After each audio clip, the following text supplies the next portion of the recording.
Hello, everyone. Welcome to Toronto Apologetics. My name is Tony Costa, and in this video, I'm going to continue our series that we've been doing on Christmas. And today, we're going to be dealing with a topic that is very interesting. It is speculative in many aspects, but it is a topic that addresses the idea of the Christmas date on December 25th being related to the Jewish rabbinic writings. And in our former videos, we were talking about the issues regarding the December 25th date. We were talking about Christmas tree. We were talking about the holly and the ivy. We also mentioned that the December 25th date was arrived by Christians who were trying to figure out the right time of the birth of Jesus.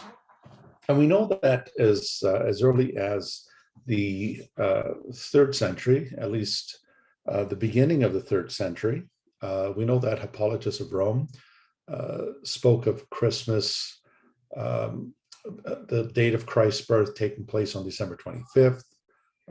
Hippolytus, he was born around 170 AD and died in 235 AD. So we have there a relatively early witness to the celebration of Jesus' birth on December 25th. And he points out that date, the 25th of December, as the date of Jesus' birth. Another important church father was John Chrysostom. In the East, John Chrysostom was born approximately 347 AD and died in 407 AD. He also mentions the birth date of Jesus occurring on that date as well. So tonight, we're going to be looking at this very interesting question. Do the Jewish rabbinic writings mention the birth of Jesus on December the 25th? And this may sound odd. What would any rabbinic writings have to do with the birth of Jesus being on December 25th?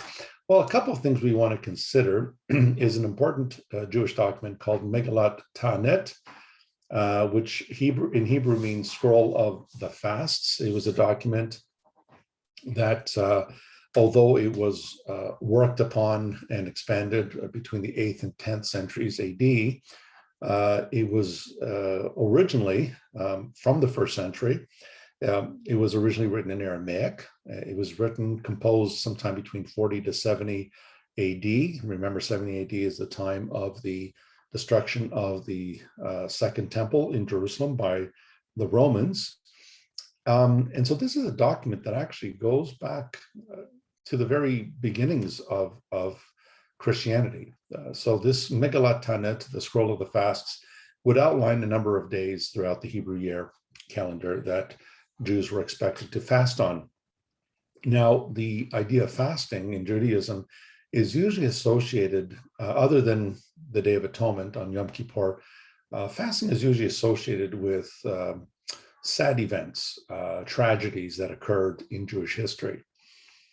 And to this day, our Jewish friends, for instance, celebrate the destruction of both the first temple in 586 BC and then the second temple in 70 AD.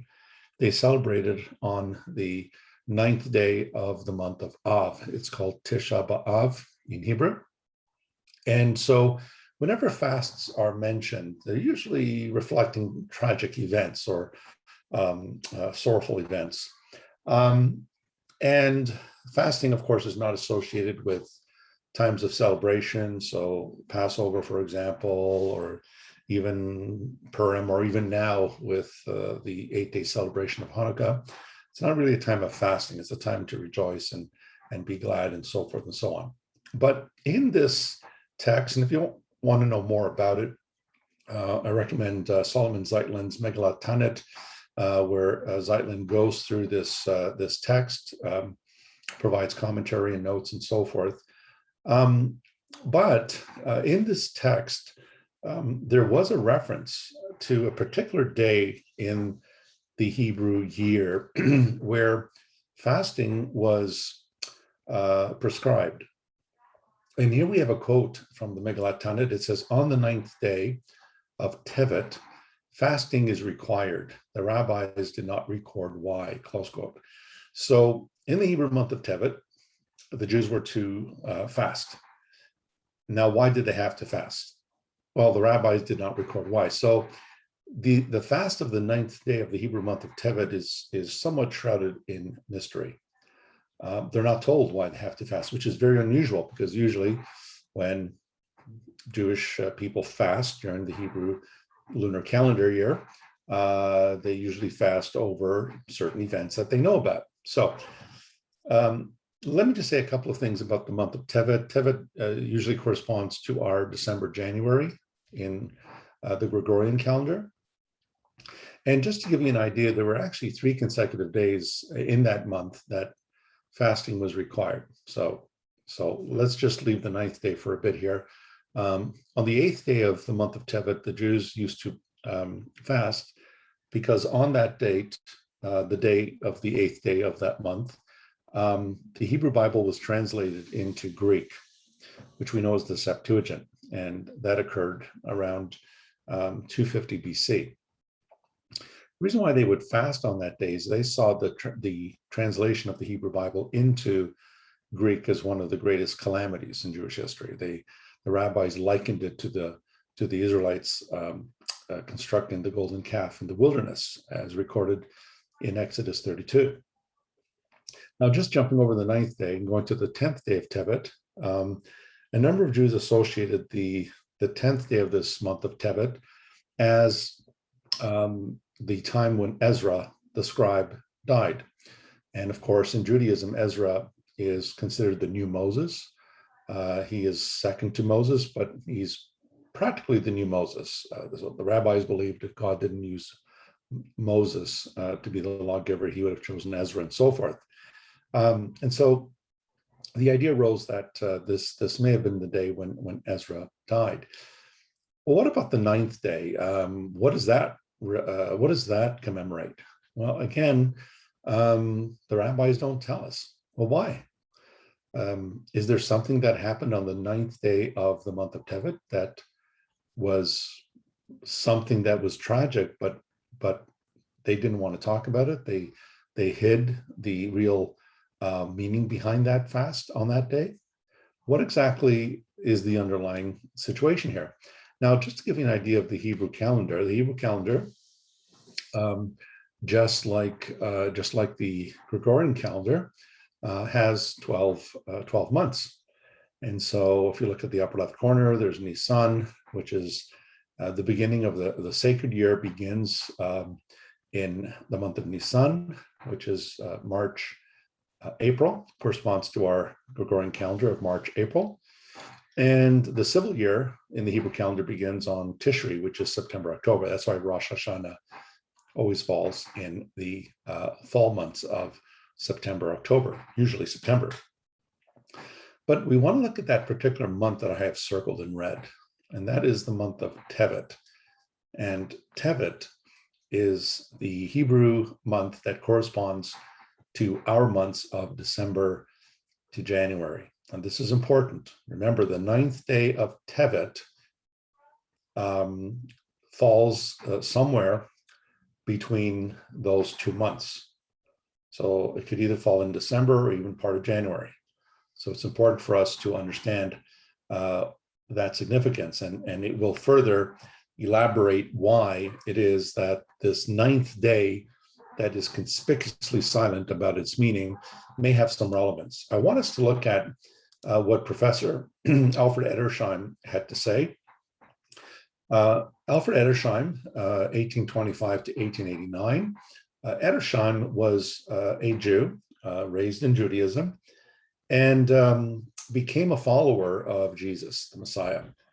In fact, one of his most famous books is known as The Life and Times of Jesus the Messiah. So he was a Hebrew Christian scholar who illuminated many of the Jewish traditions and backgrounds to the New Testament and to Christianity. So Alfred Edersheim became a believer, a follower of Jesus as Messiah was ordained to the ministry in the Free Church of Scotland and then later in the Church of England.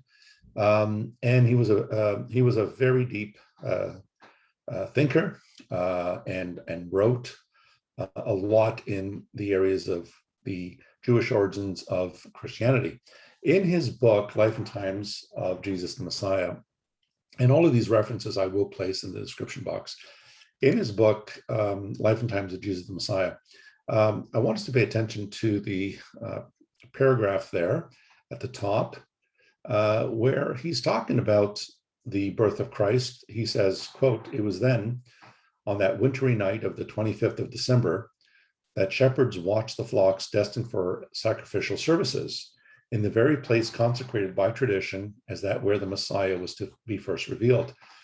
Of a sudden came the long-delayed, unthought of announcement.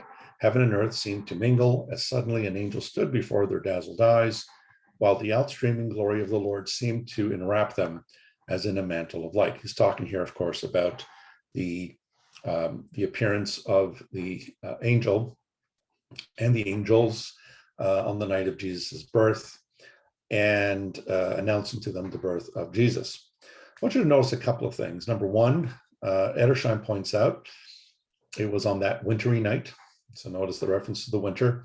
Notice he talks about the 25th of December. Notice how Edersheim signals that day as the day of Jesus's birth. He talks about the shepherds washing their flocks destined for sacrificial services. Now, you probably heard a lot of folks say, well, the shepherds wouldn't keep their flocks out in December and so forth. It'd be too cold, et cetera, et cetera. That's simply let's just say it's one of those urban myths that we keep hearing over and over and over again. That's simply not true. There would be shepherds out at that time, and also obviously sheep grow big coats of wool that keep them warm. But I want you to notice that Edersheim points out here that these shepherds were watching these flocks of sheep that were destined for sacrificial services. In other words, these were sheep that were being raised to be sent to the temple in Jerusalem to be sacrificed. Now, the significance of this is undeniable. The very shepherds that took care of the sheep that were to be sent for sacrifice in the temple were in the same place in Bethlehem where the Lamb of God was born, and the Lamb of God would also go to Jerusalem to sacrifice himself there. And so it's quite interesting that to these shepherds who took care of these flocks of sheep that were destined for sacrifice in the temple were guarding these sheep, and yet it was in the same city in Bethlehem that Jesus was born. The Lamb of God was born, and he too was a lamb who was destined for sacrifice. And notice Edersheim says, in the very place consecrated by tradition as that where the Messiah was to be first revealed. And that's what Micah 5 verse 2 says, that out of Bethlehem Ephratah, that the shepherd of Israel, the Messiah, will come. And why would he come from Bethlehem Ephrathah? Because that's the birthplace of King David, and the Messiah is the son of David. And therefore, he comes from the same city, he's born in the same city as his ancestor David. And so very important observations here by Edersheim. The next thing I want us to do, if you notice up there where it says the 25th of December, there's a footnote 3 there, which we're going to look at now. So on the same page, footnote 3, we want us to consider what Edersheim says here. There is no adequate reason for questioning the historical accuracy of this date, that is the December 25 date. There's no adequate reason to question that date. The objections generally made rest on grounds which seem to me historically untenable. And so all these arguments against the December 25th date, even Edersheim, this Hebrew Christian scholar, finds them to be historically untenable. And then he provides a reference there to Herzog's encyclopedia. But I want you to notice what Edersheim says next. He says, but a curious piece of evidence comes to us from a Jewish source. In the addition to the Megaloth Tanith, the 9th Tebeth, that is the 9th day of Tevet, is marked as a fast day, And it is added that the reason for this is not stated. Now, Jewish chronologists have fixed on that day as that of Christ's birth. And it is remarkable that between the years 500 and 816 AD, the 25th of December fell no less than 12 times on the 9th Tebeth. If the 9th Tebeth, or 25th December, was regarded as the birthday of Christ, we can understand the concealment about it. So a couple of things. Notice how Edersheim points to that same scroll, the Megaloth Tanith, and notice how he points that the 9th day of Tebet is also marked as a fast day. We saw that already. And that the reason for fasting on that day is not stated. Now, it has been observed, and as I said, I will be providing some links in the description box, that Jewish chronologists, those who study Jewish history, have fixed on that day, that is the 9th day of Tebet, as the day of Christ's birth. And Edersheim points out that between the years 500 to 816 AD, so in that 316 time frame, he says that the 25th of December fell 12 times on the 9th of Teveth. And in fact, just out of curiosity, I checked yesterday and realized that the 9th of Teveth fell on December the 25th in 1982. And so what Edersheim is saying here is that some Jewish chronologists connected the 9th day of Tebeth with the 25th of December in the Gregorian calendar, what we call the Gregorian calendar. And because it was connected to the birth of Jesus, the rabbis decided to keep that quiet. Now, why would Jesus be a tragedy to the Jewish people so that they had to fast? Well, according to the Talmud, there are places that are believed to refer to Jesus, and many Jews came to regard Jesus and the movement of Christianity as being the source of great persecution and antagonism against them. All you have to do is think of the early emergence of anti-Semitism in church history, and of course, the anti-Semitism that was promoted, and then the pogroms that occurred later in Europe. And we think of just this history of anti-Semitism. And so most Jewish people today, unfortunately, will identify that persecution as being part of Christianity. And unfortunately, they connect that to Jesus as well, which unfortunately is something that is not true, obviously, because Jesus did not call for the destruction of the Jewish people. He loved them. He was himself a Jew. But in the course of history, the rabbis saw Christianity as an enemy force that had to be avoided. And so the fact that they don't mention why the Jewish people had to fast on that day, they don't talk about any historical significance, led some Jewish chronologists to think that the reason why they didn't do that is, number one, to keep it, to not mention it so as not to invite persecution against them or attacks against them from churches. Or it may just be that when Jesus was born and when Jesus started his ministry, it was within that first century period that the temple was destroyed in AD 70. And so the birth of Jesus in the first century, and then later the destruction of the temple, some Jews came to see the birth of Jesus and the advent of Christianity as a disastrous event in history. And so we're not saying exactly that this is the main reason, but Edersheim does raise a couple of points there, and this has been entertained by other Jewish scholars as well, not just Edersheim. And so is it possible that the reason why the Jews did not fast on that 9th day of Tebet is because that 9th day of Tebet was associated for a time with the 25th of December, which was the day that Christians celebrated the birth of Jesus. And so this would explain the concealment and the reason why no reason is given other than you have to fast because some calamity occurred on this day. There were even other rabbis who actually thought that, who have proposed, and other Jewish scholars have proposed that possibly this could be a reference to the 9th day of this month, Tevet, was probably the time when a righteous man by the name of Simon Shimon Kefa died. And some of them have even gone so far as to suggest that this Simon Kefa was Simon Peter. That's what Kefa means. It means rock. And there have been some rabbinic leaders who had argued that Simon Peter was actually not a real follower of Jesus, but he presumed to be one to try to save his people from Christianity, and he basically went along with them and made sure that they were completely severed from Judaism.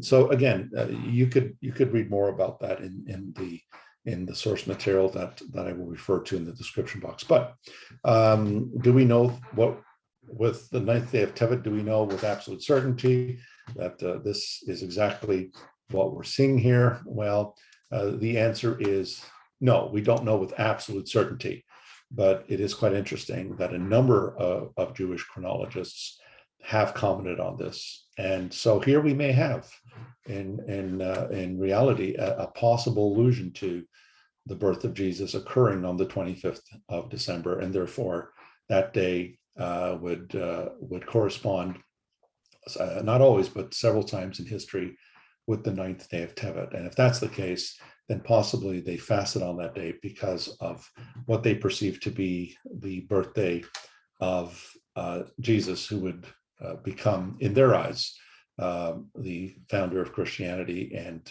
and of course, the whole idea of Christianity being a source of conflict against Judaism. So I'll leave it at that. I'll leave it to you to consider these things. These things at least are worth consideration. So thank you again for joining us, and thank you for being with us. Please don't forget to subscribe, like, share this channel with others, and I look forward to seeing you in our next session. So all the best to you. God bless. Bye for now.